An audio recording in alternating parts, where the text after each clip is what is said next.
Hi കൂട്ടുകാരെ, എന്തൊക്കെയുണ്ട് വിശേഷം? ഇന്ന് നമുക്ക് ഈസി ആയിട്ട് ഉണ്ടാക്കാൻ പറ്റുന്ന ഒരു മുട്ടച്ചോറ് തയ്യാറാക്കാവേ. ഇത് കാണുന്നതിന് മുമ്പ് നമ്മുടെ ചാനൽ ആരും സബ്സ്ക്രൈബ് ചെയ്തിട്ടില്ലെങ്കിൽ ഒന്ന് സബ്സ്ക്രൈബ് ചെയ്യണേ. ഇഷ്ടപ്പെടുവാണെങ്കിൽ ഒരു ലൈക്കും കൂടെ ചെയ്ത് സപ്പോർട്ട് ചെയ്യണേ. അതിനു വേണ്ടി ഒരു പാൻ നമുക്ക് ചൂടാകാനായിട്ട് വെക്കാവേ.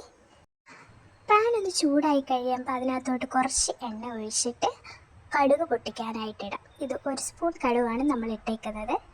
എന്നിട്ട് കറിവേപ്പിലയും ഒരു വറ്റൽമുളക് 3ആയി മുറിച്ച് അതിനകത്തോട്ടിട്ട് ഒന്ന് ഇളക്കി കൊടുക്കുക.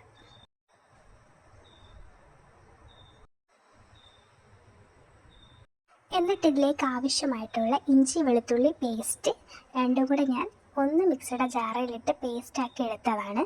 അതും കൂടെ രണ്ടും കൂടെ നന്നായിട്ട് കൂട്ടി യോജിപ്പിച്ച് കുറച്ച് നേരം ഒന്ന് പച്ചമണം മാറാനായിട്ട് വെക്കണം.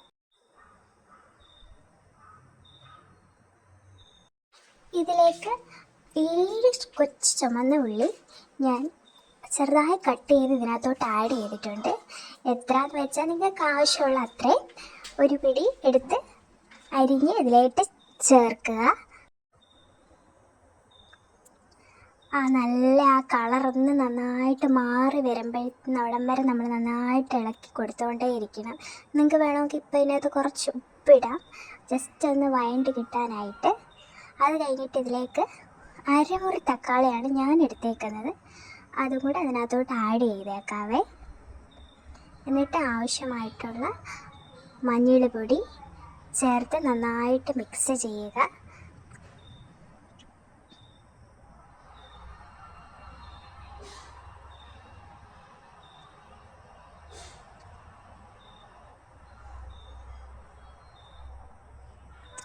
മുളക് പൊടി 1 സ്പൂൺ ഇതിനകത്തോട്ട് ആഡ് ചെയ്തിട്ടുണ്ട്. അതും കൂടെ കൂട്ടി യോജിപ്പിച്ച് നന്നായിട്ട് ഇളക്കുക. അതിൻ്റെ ആ പച്ചമണം മാറുന്നോളം വരെ നന്നായിട്ട് ഇളക്കി കൊടുത്തുകൊണ്ടേ ഇരിക്കണം കേട്ടോ. എന്നിട്ട് അതിനകത്ത് ആവശ്യമായിട്ടുള്ള ഗരം മസാല ആഡ് ചെയ്തിട്ടുണ്ട്. എന്നിട്ട് എല്ലാം കൂടെ ഞാനൊന്ന് കൂട്ടി യോജിപ്പിച്ചിട്ട് ഒരു സൈഡിലോട്ട് ഒതുക്കി വെച്ച് ഒരു മുട്ട, നിങ്ങളുടെ കയ്യിൽ 2 മുട്ട ഉണ്ടെങ്കിൽ 2 മുട്ട ചേർക്കുക. എൻ്റെ കയ്യിൽ ഒരു മുട്ട ഉണ്ടായിരുന്നുള്ളൂ, അതുകൊണ്ട് ഞാൻ ഒരു മുട്ട ചേർത്ത് അതിനകത്തോട്ട് കുറച്ച് കുരുമുളകും കുറച്ച് ഉപ്പും കൂടെ ആഡ് ചെയ്ത് നന്നായിട്ട് ഫ്രൈ ആകുന്ന രീതിയിൽ നന്നായിട്ട് ഫ്രൈ ആക്കി എടുക്കണേ. ഇപ്പോൾ ആ മസാല കൂട്ടി ഇളക്കണ്ട, ബാക്കി ആ മുട്ട മാത്രം ഒന്ന് നന്നായിട്ട് കൂട്ടി യോജിപ്പിക്കണം.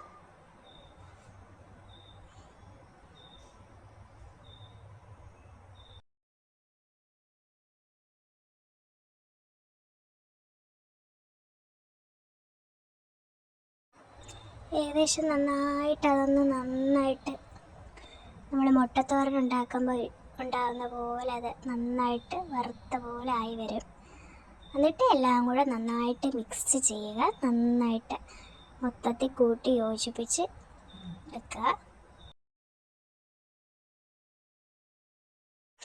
ഏകദേശം ഇതേപോലെ ആകുമ്പോഴത്തേക്ക് നിങ്ങൾക്ക് എത്ര ബൗൾ റൈസാണ് ആഡ് ചെയ്യേണ്ടത്? സാധാ റൈസാണ്, ചോറ് വെള്ളരി വേവിച്ചതാണ്. അത് നിങ്ങൾക്ക് ആവശ്യമുള്ളതിൻ്റെ അത്രയും ബൗൾ അതിനകത്തോട്ട് ആഡ് ചെയ്ത് കൊടുക്കുക ഇപ്പം. എന്നിട്ട് ഇതെല്ലാം കൂടെ കൂട്ടി യോജിപ്പിച്ച് ഇളക്കി കൂട്ടി വെച്ചിരുന്നാൽ മതി. ഞാനിപ്പോൾ 2 ബൗൾ നിറയെ ഇട്ടിട്ടുണ്ട്, മമ്മിക്കൊക്കെ വേണമെന്ന് പറഞ്ഞതുകൊണ്ട് 2 ബൗൾ ഇട്ടിട്ടുണ്ട്. നിങ്ങൾക്ക് ഇപ്പോൾ ഒരാൾക്കൊക്കെ മതിയെങ്കിൽ ഒരുപാട് ബൗൾ ഇടേണ്ട ആവശ്യമില്ല. നിങ്ങൾക്ക് ആവശ്യമുള്ളതിൻ്റെ അത്രയും എടുത്ത് ബൗൾ റൈസ് അതിനകത്തോട്ട് ഇട്ടാൽ മതി.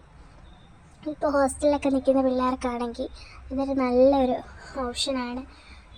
കറികളൊന്നും അധികം ഉണ്ടാക്കാനോ ഒന്നും മടിയുള്ളവരാണെങ്കിൽ ഇതൊരു ഈസി റെസിപ്പി. ഒരു കറിയും വേണ്ട കഴിക്കാനായിട്ട്. എന്നാൽ നമുക്ക് കുറച്ച് നേരം മൂടി വെച്ച് ഒന്നുകൂടെ ഒന്ന് ചൂടാക്കി എടുക്കാം. ജസ്റ്റ് മൂടി തുറന്നു കഴിഞ്ഞാൽ നല്ല അടിപൊളി മുട്ടച്ചോറ് റെഡിയാണ്. അച്ചാറോ എന്തെങ്കിലും ഉണ്ടെങ്കിൽ നിങ്ങൾക്ക് അത് കൂട്ടി കഴിക്കാം.